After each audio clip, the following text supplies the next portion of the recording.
Hello everyone, and thank you for tuning in into another chapter of Inclusive Convo. My name is Jonathan Erua and I'll be your host on this and many other platforms that are similar. Today I do have a very vital and important message for you, so please stay tuned and stay to the end because I do have something to give you at the end of this video. I am what you might consider to be a community advocate. To a lot of people, they might call me, a coon, Uncle Tom, because apparently I am a big advocate and a believer in the most dangerous word in history. I'm talking about it's like the bad breath of social media. You put this out there, everybody's like, yeah, what's going on? Why do you say this? It's so confusing. I'm talking about the word that is bigger than N-word, bigger than any slap, blow, whatever, bigger than any noun, verb, adjective that comes out of Hitler's mouth. I'm talking about the All Lives Matter movement. It's really, it has been an eye-opening situation for me throughout this whole experiment and project I've been embarking in my life. Also seeing the kinds of people that I would like to consider friends, people that I would not like to consider friends, people that I would like to see in terms of bringing out solution and change in the world, and people that I'm just like, please don't let this person grab the mic. All over social media, people are, Meek Mill and other rappers are starting what you might call a cancel culture. Oh, you're cancelled, or you're cancelled, or you're this, or you're that. And for me, even seeing a lot of friends that have seen my work, I work in human rights. I'm a big advocate since the day I was born into this life, from the fact that they were killing twins to the fact that women had no right in decision making in a lot of traditional marriages and etc. Seeing how me as an immigrant, the problems I face, the problems other people face, I've been a big pusher. But yet a lot of people's ignorance and lack of understanding really push them to, cancel you. And for me, I have just one message to those haters, to those friends, which is, to be honest, I feel like I've already cancelled you a long time ago. You can't cancel what's already cancelled.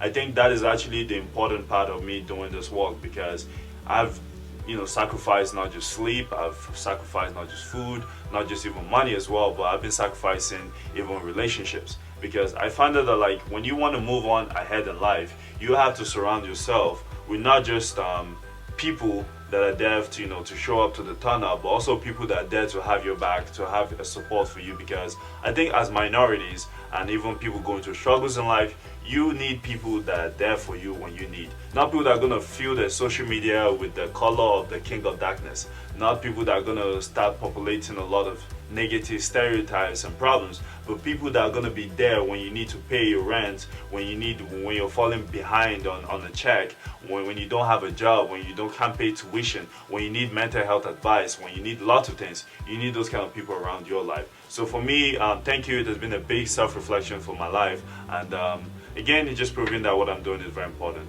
So again, stay tuned for the message at the end of this video, and I promise it to be eye-opening for your life as well. I would like you to think of Inclusive Convo as some kind of a hub. Think about like a recycling device where you throw a lot of trash and you come out with something productive, something useful for society. So consider Inclusive Convo as a place where we take a lot of socioeconomic conflict, struggles, issues that is affecting not just myself, not just my family, not just my friends, but all other people around the world as well. As an immigrant, I do have one type of privilege that I just have to hold on to this privilege, which is the fact that I'm not very grounded in any place. I am a Nigerian, I've been in Canada for over 10 years, but I don't even have a life in Nigeria. Only my mother, my father, and my family are there. I don't have, I don't even have a simple permanent residence in Canada for over 10 years. Looking back on the frustrations I've seen in life, and I'm really proud of myself to how my mental state has really been, because I still try to push this together. I think it's an important time in society where we have to do a big self-reflection on ourselves, because it's not just about all white people are not the same, all black people are not the same, all immigrants don't struggle alike. There's a lot of people that are very well off, and there are those that actually need some severe government support. One of the things people got to understand is we're not all the same in this life. If an alien comes into this world, which a lot of people believe they have in the past, but if an alien does come into this world, he or she, well, I don't know what gender they're gonna take, but he or she would have to learn a very big truth in life, which is all human beings are not the same. Some will try to kill you, some will kill you, some will hug you, some will be very, who is what is this? Why is your head like this? What are you wearing? Where do you come from? I want to find out. Some will follow you. Some will probe you.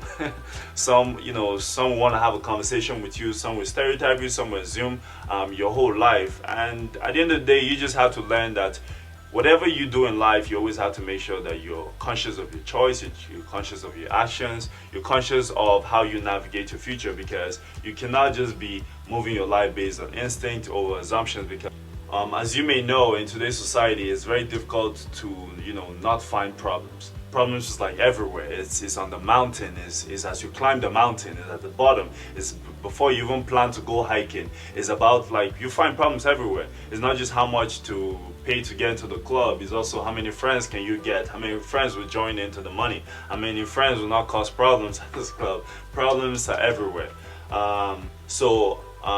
So I did take it upon myself, to engage in terms of like trying to find a solution. Like I said, Inclusive Convo, you see it as a hub for where you take a lot of issues and you basically recycle them out to be meaningful solutions in life. Recycle those types of problems to come out with better strategies that really impact people's lives all across the world.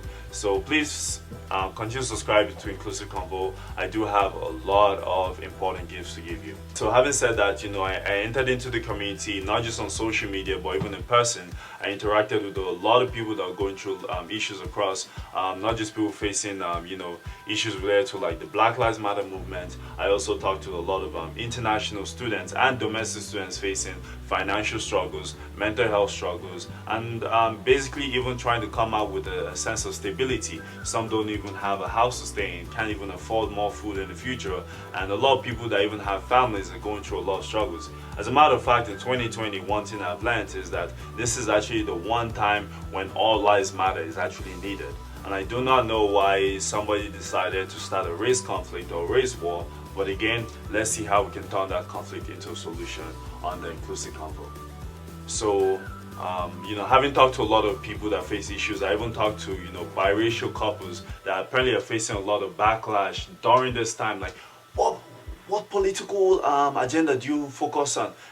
Dave, I don't know you anymore. How can you really say all lives matter? We've been married for 25 years and today is the day I now know you.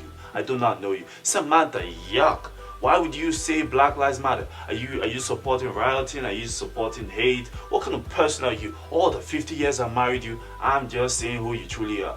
A lot of basically simple-minded thinking to the way people should carry out their life. I think it's your life, you should have your viewpoint, you should have that freedom of expression. And I even think the way you want to call yourself, you want to call yourself a he or she, an other, a them, whatever you want to do, find peace with yourself and stay away from the negative conflict and live your life to the best. That is my one advice I always give people, and that is something that I've actually found that in 2020 is more needed.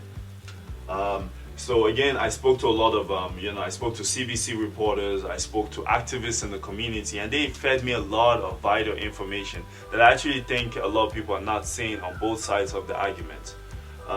So I wanted to really be more, how do I put it? Be more active, be more like, unique in this type of key messaging, because I basically take a lot of interviews, a lot of problems, and I turn them into, not just solutions, I turn them into skits, I put them in my songs, I put them in, in basically messages I'm trying to convey to the rest of the community. So please keep feeding me a lot of information, keep feeding me a lot of instances, a lot of issues, and I'll do my best to try and be creative with it, come out with skits, come out with messages, come out with songs, come out with more rants to try and really push people to come out of that simple-minded thinking. So like I said, moment of truth. Here's the message I have to give you today. It all relates to why I'm wearing this beautiful blue scarf on my neck. Like I said, it symbolizes not just my hard work, it symbolizes the sacrifice and the push that my parents did for me. It really speaks on how much I tackled like a lot of like mental health issues, financial struggles, racism, discrimination, etc. But most importantly, this scarf alone symbolizes how much support I got from the community. I always tell people, like especially for a lot of immigrants, they found a lot of support from places like international centers, human rights services, a lot of very adequate and supportive professors, a lot of good teachers, a lot of vital friends, a lot of good people in the community, even white people. I always never stop giving credit to the people that really took the time to impact my life. Even though whether it's exes of mine, we don't burn bridges. Like I said, I'm always a grateful person, and I try to really make sure that whenever I'm conveying a message, I'm not just gonna say racist, evil people exist in the world. I want to also reflect the reality of it. Not everyone is the same. Fact. That's just bottom line. If you say Black Lives Matter, no doubt, then all lives matter, no doubt. All people are equal, no doubt. Any other argument can come after that, but let's set the foundation. All lives matter. I know, I'm gonna get hate after this, no problem. I'm a deep thinker, so I don't just think because of you hate me that you hate me. I think because you hate me is a reflection of like your own pain, your own aggression. And please again subscribe to my channel, and hopefully we can enter a conversation where we can come out with more productive things to do. So going back to my message, you always find out that it's so easy to identify the elephant in the room. It's always easy to say, Jake, your business is failing. You're not providing a lot of support. Immigrants are struggling. It's always easy to identify the elephant in the room because, again, a crying baby will never stop crying if something bad is happening in he or she's life. So, the only problem that seems to be a big one in society is how to address the elephant in the room. That's such a big problem. And I noticed that the reason why it's so hard to, take it from identifying the elephant in the room to addressing it is because we in society, no offense to any group of people, but we are like the sixth blind man and the elephant. A lot of people are touching the tusk, they're touching the tail, touching how big it is. Oh, this problem is not that big, it's too sharp. This is about gun violence, this is about black on black, this is about defund the police. So much conflict, no one can address the elephant in the room. Till this day, I don't even know what to advocate for. I'm seeing on the news people talking about defund the police, but then I see another video of people that actually live in those neighborhoods saying, man, don't just bring the police, bring SWAT, bring the army, we need more police here. Black people don't even care about black lives, killing. Problem, you see teens on the news doing more than actually reading a book and actually educating each other in a challenge. So when I saw on the news that Kanye West was suffering from bipolar disorder, it just really made me to completely understand the struggles he's been going through. The fact that he even said that out in society, he said he even went to a mental institution and he came out with a very brilliant mindset. He said my disability is not my inability to function, it's actually giving me the authority to go more than my functions. So for me, hearing a person talk that kind of thing really gives me a lot of hope in terms of this person might actually be right. I think a lot of people have very biased and very personal opinions when it comes to other people's lives. Especially in a world where everybody has something to bring it to the table. A lot of people like to prevent that. They don't want a white person teaching black history. They don't want the Navy SEALs singing what was that song that they were singing on the internet? Fountain of Life or something like that. I don't know. Yeah, I didn't watch it very well. And let's not forget that COVID is happening in society right now. It is taking people from, I had problems to I had bigger problems. I was about to go to third year, now I can't even pay tuition to get there because of the increase in tuition. I can't find housing. Like I said, so having said all this, having gone on a bit of a rant, having talked about a lot of issues going on in the community, having given you those updates, for me, I just want to leave you one vital message. Just as you would tell your friend, your family, you put in the news, don't drive a car drunk, even though a lot of people do it, a lot of pressure and etc. But just as you would not tell somebody to drive a car drunk, I always try to enlighten people to not drive their life or destiny by their pain, by their problems, by fear, by peer pressure. Don't live your life that way, because at the end of the day, you might be making Jake, Samantha, Thunder Bay or whatever. You might be making them happy, but you're causing yourself a big disservice. The best thing you can be in this life is to be a positive. To be a negative is easy. To conflict is easy. To shout, to rob a bank, go there and do it. A lot of people think crime is hard because it's that. No. A lot of people don't have any problem risking their safety to commit crime. because there's so much pleasure and gain from it. So it's easy to do that. What's really hard is to maintain positivity, to maintain light in your life. The more positive we have in this life, the more those kids, those people that we say we are the world, we are the future, those people get this is the more positive. That's how it really resonates in your life. I was very happy to see a video on Instagram, and this guy was talking, he had poured mud into water, and he kept on talking about, like, if you go positivity once in a blue moon, just one positivity, it never works.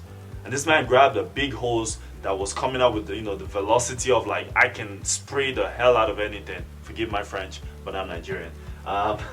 He put the hose in this bucket of mud with water in it, and he put the hose, and after 10 minutes, after 10 minutes of constant pressure for positivity, this water started to become clear. In fact, it ended up being very clear. Positive is not something we need one time. It's not, all lives matter is not something that we should remove for a bit and then bring black lives. No, keep on stressing all lives. Because the more positive we need in this world, the more we're gonna get to a point of logic, of sanity. So like I said, in my life, I didn't think I would get to a point where I'm doing this. I didn't even know I'll be wearing this white shirt at the age of 25. I didn't know I have this cap. I didn't know I have these glasses. I didn't know I'll be a graduate from a university at this age. As a kid growing up, I was facing different types of challenges in my life, and it basically limited my confidence, limited how I see myself, limited how I could view my future. And I know that's what is going on in the lives of various minorities across the world, and even people that make bad decisions. There's so much fear, and you're scared of change, you're scared of failing. And it's really difficult because it puts you in a situation where you can no longer come out of a cage. And I always try to tell people, like, man, sometimes the solutions are very easy. It's not about what shall I do after my life has been derailed. It's about what is your next action. What do you think is the right action? What is the right action? And for me, I always try to tell people, don't let your problem dictate your next move. We have to get more out of this mindset to come as one together. So please subscribe, continue to follow me, and I have more vital messages for you. I'm a person that comes from different diverse backgrounds in terms of my mindset. It's been an eye-opening for me at the age of 25, meeting a lot of people in the community, seeing the struggles and push of not just my family, but other people as well. So keep on connecting with me, feed me more information, feed me more conflict, more hate, more etc. I need it, man. I'm a motivational speaker. I was born for this. So before I finish, because we're on the traditional lands and the sacred land of the indigenous people, I'd like to end my video by saying miigwech and thank you. Subscribe my vibe, find your way now.